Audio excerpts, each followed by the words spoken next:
Well, as a child growing up, very early, I recognized that I was different, and the things that I liked was somewhat different from my peers that were boys. I didn't, so I an experience that that I'm unable to really what should I say? It's very difficult because it was confusing to me because I knew what I felt, but then when I look around and at my peers, or some of my peers generally, they were different, and I recognize from me. So I felt as if I was a freak or something of this sort because I didn't like the things that they liked, and then there was no kind of information as growing up so that I can better understand myself.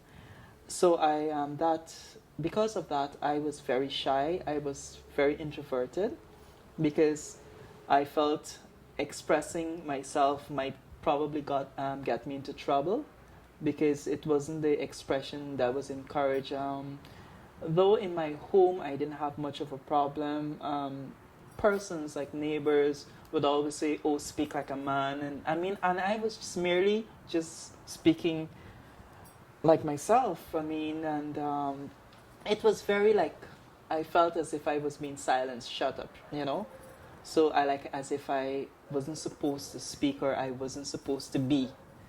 So it made me extremely shy as a person, and growing up as a teenager, it was different in the sense that my the kind of things that my peers were talking about girls and this kind of thing, I could not relate to that, and it continued even into my workplace. The kind of jokes and that sort of things is like it was if that the best thing for me to do is just be don't say anything and maybe I will be it will just go away. And I think because of that, I've never been a person to really talk out or to speak because it's like I've always been stifled in that regard. What has happened is that, as I mentioned, that I studied and I became a little bit more assertive because, as I said, if I have to speak for other people, I can no longer be quiet. And then, as a result, I got a job in that arena, and I started working with gay people because I felt that that is an area that is neglected. I'm 43 years old, and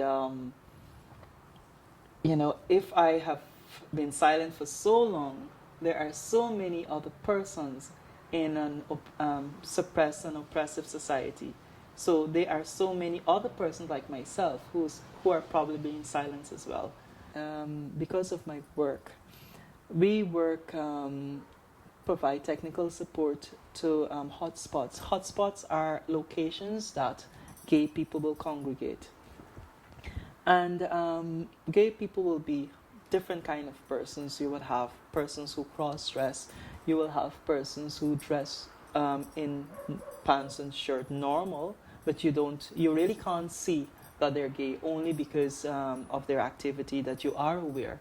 So I felt that in order for me to have a better understanding of this location, I need to be able to bond with the persons who cross-dress. So obviously it was easy for me to cross-dress, and I did that so to get closer to the persons like myself. And there was one instance when this guy, he because most of the persons who go there, and they sometimes are engaged in sexual encounters with people. So he assumed the fact that I'm there, that I am dressed like this, maybe that's the purpose of me being there. So he made several advances to me. trying to engage in sex, and I told him no, no, I'm not really there for that. And on one occasion, when he was drunk, um, he, I think, some friends of his threw stuff into my face, and I didn't even actually know it was him or whatever, because it was through a hole in the like a vent. So I didn't know who it came from. So, and then I just got up and said, man, I'm not there. We're not there for that. We're just there to have a good time. And they said some nasty remarks, Batman got for dead and that kind of stuff. And I realized that it didn't make sense, so I just stopped. Because I wasn't getting anywhere.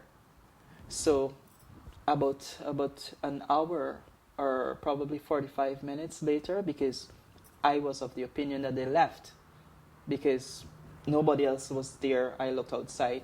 But how the place is so situated is it usually gets very hot. So it is very normal for persons when they get hot to go out for some air. And lo and behold, when I went outside, they attacked me. And right now I have a gash, a bottle on my face that severed my parotid gland. That is there's a gland that is connected to your salivary gland that empties saliva into your mouth. That gland was ruptured. It was severed. So I had to take surgery to remove the salivary gland because it is no longer functional. So on the left side of my face, I don't have any saliva gland, just on the right side of my face. And the funny thing is that when the incident happened, they called the police, and the police came, and I thought, well, okay, well, all right, the police came, but the police just drove away, and I was on the ground bleeding, because this is just I had one bottle gash and a stab wound on my back, the same on the left side of my back, that missed my lungs about a couple centimeters. So I was on the ground bleeding, and the police came because they moved me from outside and they took me inside, and I was on the ground there bleeding, and the police just came and left. Well, I was somewhat semi-conscious. So I I was semi-conscious. So that is what I thought. I thought I felt like a dog that was just knocked down on the road and is left to die. I went, myself and another colleague, another gay person was there, and we went there about 11:30 to 12, and that is at public Georgetown Hospital, and I didn't actually leave there till 12 o'clock the next morning. If my lungs were punctured, I would not have been here today, because I didn't get any attention until many hours after.